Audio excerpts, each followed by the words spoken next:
जिस तालाब में सूअर, गाय, भैंस, कुत्ता, बिल्ली सब पानी पी रहा है, उस तालाब में, इसी भारत में इंसान को पानी पीने से रोका गया। इस इतिहास को कौन बदलेगा? पहले ये बताए। गौरव भाटिया बदलेंगे? मनोज तिवारी बदलेंगे? भाजपा के आदेश गुप्ता बदलेंगे? जो नेता आज मुंह फाड़ फाड़ कर राजेंद्र पाल गौतम का विरोध कर रहे हैं, वो इस इतिहास को बदलेंगे कि इसी धरती पर, इस धरती के एक महान पुरुष, एक महान योद्धा बाबा साहब अंबेडकर को पानी तालाब से पीने और अपने समाज को छूने के लिए संघर्ष ही नहीं, कोर्ट जाना पड़ा। लोगों को याद नहीं है, संघर्ष से किसी हिंदू धर्म के ब्राह्मणों ने उन्हें दे दिया हो अनुमति, ये नहीं, बंबई हाई कोर्ट से अनुमति लेनी पड़ी। यानी कि क्रिश्चियनिटी, उस समय जो जज था वो क्रिश्चियन था, उसने अनुमति दी कि हाँ, इंसान होने के नाते अगर ब्राह्मण पिएगा, क्षत्रिय पिएगा, वैश्य पिएगा, तो दलित भी पिएगा। आज कल गौरव भाटिया एक चैनल पर कह रहे थे और भाजपा के सारे नेता कह रहे हैं, ये मुसलमान लोग पैसे खर्च करके क्या धर्म परिवर्तन करा रहे हैं, बौद्धों को फाइनेंस कर रहे हैं। भाई मुसलमान को कहां से इतना पैसा आ गया कि क्रिश्चियन को भी दे रहे हैं, बौद्ध को भी दे रहे हैं, जैन को भी दे रहे हैं? क्या अनर्गल आरोप लगा रहे हैं। क्या बेहतर होता कि आप लोग स्वयं बैठते और आपके यहाँ जो व्यवस्था है, जिसे मनु स्मृति पर आधारित व्यवस्था कहते हैं, उस व्यवस्था को बदलने पर आप क्यों नहीं चर्चा करते? आपको कुरान की 26 आयत का पता है और आपको अपने धर्म के पुस्तक में वर्ण व्यवस्था का पता नहीं है। ब्राह्मण सर से पैदा हुआ, क्षत्रिय छाती से पैदा हुआ, वैश्य पेट से पैदा हुआ और दलित पांव से पैदा हुआ। इस लॉजिक को 21वीं सदी का कोई वैज्ञानिक मानेगा क्या? राजेंद्र पाल गौतम ने क्या अपराध किया, हमें यह बताइए। राजेंद्र पाल गौतम ने केवल यह कहा कि मैं शपथ लेता हूं। हाँ, तो नागपुर वाले कह रहे हैं मोहन भागवत जी की हिंदू राष्ट्र है, तो हिंदू राष्ट्र है तो मैं तो स्वागत करता हूं ऐसे हिंदू राष्ट्र का, जिसमें सबको अपने मन के धर्म की मानने की इजाजत हो। लेकिन ऐसा है नहीं। जिस हिंदू राष्ट्र की परिकल्पना की गई है, जिसको हिडन एजेंडा कहा जाता है, जिसको इन लोग मंच पर नहीं कह रहे हैं, और ये हमारे डर से नहीं कह रहे हैं, मुसलमानों से इनको कोई डर नहीं। मुसलमान गुलाम भी नहीं होने वाला। मुसलमान इस देश में कभी गुलाम नहीं होगा, चाहे राष्ट्र किसी का हो जाए। बात सुन लीजिए, गुलाम वही होंगे जो गुलाम थे, जिनको इन लोगों ने गुलाम बनाकर रखा था, जिसको इस्लाम ने आजाद कराया, मुक्त कराया, जिसको क्रिश्चियनिटी ने आजाद कराया, मुक्त कराया, उसको ये फिर से गुलाम बनाना चाहते हैं। इसलिए ये वो हिडन एजेंडा है। ये वो हिंदू राष्ट्र चाहते हैं जहां एकलव्य का अंगूठा काट लिया जाए, ये वो हिंदू राष्ट्र चाहते हैं जहां शंभुक का गला काट लिया जाए। ये वो हिंदू राष्ट्र चाहते हैं जहां तालाब से, कुएं से, नदी से, नाले से, नलके से आम लोग पानी नहीं पी सकते, आम रास्ते से आम लोग नहीं चल सकते, आम सवारियों पर आम लोग। 21वीं सदी में घोड़े पर बराती चढ़ने पर किसी मुसलमान ने रोका था क्या? मैं भाजपा के नेताओं से और संघ के नेताओं से पूछता हूं, आपके चैनल के माध्यम से जो लोग राजेंद्र पाल गौतम और दूसरों को निशाना बना रहे हैं, उनसे मैं पूछना चाहता हूं, किस मुसलमान ने आपके बारात को चढ़ने को रोका? आपने रोका साहब, आपने रोका। हिंदू राष्ट्र कहने वालों ने रोका, घड़ा में पानी पीने से आपने रोका, आप घोड़ी चढ़ने से आपने रोका, मोछ रखने से आपने रोका। आप रोक रहे हैं, आप परेशान कर रहे हैं, आप आरोप। इतनी बेशर्मी, इतना बेलज्ज, इस तरह से टीवी डिबेट पर, नेशनल चैनल पर गौरव भाटिया आकर कह रहे हैं ये इस्लाम की वजह से हो रहा है। अरे आप कह रहे हैं कि मुसलमान गुलाम नहीं बनेगा चाहे हालात कुछ भी हो, तो जाहिर है फिर फंडिंग कर रहे हैं आप बौद्ध धर्म की। नहीं, हम लोग तो भूखे रहकर संघर्ष करने वाले, हमारा इतिहास देखिए, सबका इतिहास है। इस्लाम ने सिखाया, जो तालीम दी, वो तालीम ही गुलामी से मुक्ति का है। या तो इस्लाम रहेगा या गुलामी रहेगी। अगर इस्लाम हमारे अंदर होगा तो हम गुलाम नहीं हो सकते हैं। बस एक म्यान में दो तलवार नहीं। इस्लाम का की बुनियाद जो है, इस्लाम का जो बेसिक स्ट्रक्चर है, वो गुलामी से मुक्ति है। और ये शब्द नहीं है।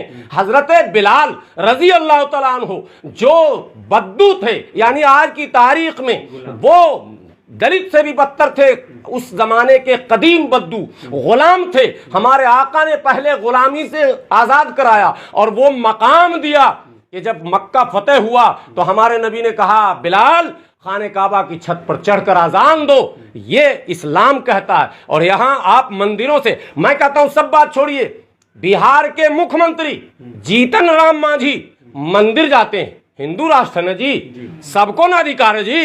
जीतन राम मांझी हिंदू हैं या नहीं है, पहले ये भाजपा के लोग जवाब दें, हैं या नहीं है वो जवाब दें। जीतन राम मांझी जब गए मंदिर से निकले, गंगा जल से उसका शुद्धिकरण किया गया, यानी गंगा जल जीतन राम मांझी से पवित्र है। उस गंगा जल जिसमें हजारों लाखों करोड़ों मल रोज प्रवाहित होते हैं, और वो जीतन राम मांझी जो रोज सुबह में 4 बार नहाता होगा, बगैर नहाए कपड़ा पहनता नहीं होगा, साफ रहता होगा, और साफ तो रहते ही है वो, और वो मुख्यमंत्री है साहब बिहार के, और मंदिर जहां प्रवेश पर मंदिर धुलाया गया।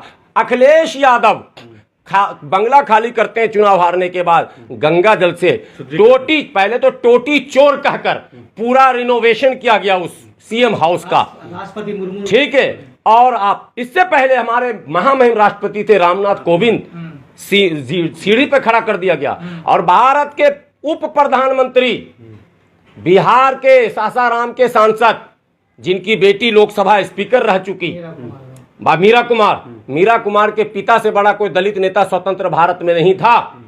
क्या हुआ आपको पता है? वो भी एक मूर्ति का अनावरण करने गए थे, जैसे वो अनावरण करके हटे, उस मूर्ति को भी गंगा जल से धोया गया। ये मुसलमानों ने नहीं किया ना, मैं ये कह रहा हूं, मुसलमानों ने तो अपने सभी भाइयों को गले लगाया, और उसकी कीमत भी हम चुका रहे हैं, उसका खमियाजा भी हम भुगत रहे हैं। अगर ब्राह्मणों से अकबर की तरह हम तालमेल कर लिए होते, बाबर की तरह कर लिए होते, शाहजहां और क्या कहते हैं सलीम की तरह, और दारा शिकोह औरंगजेब की तरह कर लिए होते, तो शायद हमारा विरोध ना होता। ये बात बोल रहा हूं ना, औरंगजेब का भी नाम मैं ले लिया हूं ना। इन सबों के इतिहास को उलट के सही ढंग से अगर पढ़ लिया जाए, तो जो अपर कास्ट हिंदू थे, यानी ब्राह्मण क्षत्रिय, इनका जबरदस्त इनसे गठबंधन था। और यही कारण है कि अंग्रेज सिर्फ 100 साल सही ढंग से हुकूमत नहीं किया, भारत में नारा लग गया, अंग्रेजों भारत छोड़ो। मैं पूछना चाहता हूं, मुगलों भारत छोड़ो का नारा क्यों नहीं लगा, जबकि 300-350 साल मुगल रहे? ऐबक भारत छोड़ो क्यों नहीं लगा? तुगलक भारत छोड़ो क्यों नहीं लगा? बलबन भारत छोड़ो क्यों नहीं लगा? खिलजी भारत छोड़ो क्यों नहीं लगा? अल्तमश भारत छोड़ो, गुलाम वंश भारत छोड़ो क्यों नहीं लगा साहब? अकबर भारत छोड़ो क्यों नहीं? शाहजहां भारत छोड़ो क्यों नहीं? औरंगजेब भारत छोड़ो। मैं चैलेंज करता हूं भारतीय जनता पार्टी के तमाम इतिहासकारों को, पूरी दुनिया के किसी किताब में एक लाइन लिखा दिखा दो कि मुगलों भारत छोड़ो का नारा है, औरंगजेबो भारत छोड़ो का नारा है, तो मैं आपके सारे थ्योरी को स्वीकार करूंगा। लेकिन नहीं है, क्योंकि वहां आपका गठबंधन था। और ज्यों असल इस्लाम आया, ज्यों भेदभाव रहित, ऊंच नीच छुआछूत के खिलाफ हम लोगों ने आंदोलन किया, हम लोगों ने बाबा साहब का साथ दिया। बाबा साहब से पहले पेरियार, माता सावित्रीबाई, इतिहास साक्षी है, जब माता सावित्रीबाई फूले शिक्षा देने के लिए निकलती हैं अपने समाज को, तो यही वो सामंती, यही वो मनुवादी उनके ऊपर गोबर फेंकते हैं। महिला सम्मान तब नहीं पता था आपको? आपके धर्म में महिला सम्मान नहीं था क्या? तब आपने उस महिला जो माता के नाम से आज जानी जाती है, सावित्रीबाई फूले, आपने गोबर और कीचड़ फेंका, महिलाओं को आपने अपमानित किया। तब फातिमा शेख नाम की महिला मैदान में आती है और कहती है, नहीं, हमारा धर्म सम्मान, समता, स्वाभिमान और बराबरी का पाठ पढ़ाता है, इसलिए कोई भी व्यक्ति सावित्रीबाई फूले को अपमानित नहीं कर सकता है। और मैं बता रहा हूं, माता सावित्रीबाई फूले तभी शिक्षा दे पाई जब फातिमा शेख मैदान में। इतिहास उसी की सजा हम भुगत रहे हैं। आज ब्राह्मण इस्लाम को इसलिए टारगेट कर रहे हैं कि इस्लाम ने सावित्रीबाई फूले पैदा कर दिया, इस्लाम ने अंबेडकर पैदा कर दिया, इस्लाम ने काशीराम पैदा, मुसलमानों ने पैदा किया। मैं बता रहा हूं, दलित मुसलमान करो विचार, कब तक सहोगे अत्याचार? काशीराम ने नारा दिया था, तो काशीराम ने कहा था तिलक तराजू, हमने नहीं कहा था भाई। आपके हिसाब से मुसलमान गुलाम नहीं बनेगा, दादागिरी दिखाएगा, संविधान के नहीं, खिलाफ क्यों बोलेगा, सरतन से जुदा करेगा? नहीं, कौन सरतन से जुदा? बताइए। सोम कह रहे हैं हिंदू अब शस्त्र उठा लें, सरतन से जुदा। संगीत सोम के पूरे रिकॉर्ड को उठाकर देखिए, और बड़े इंसाफ की बात है, टीवी चैनल नहीं चलाएगा।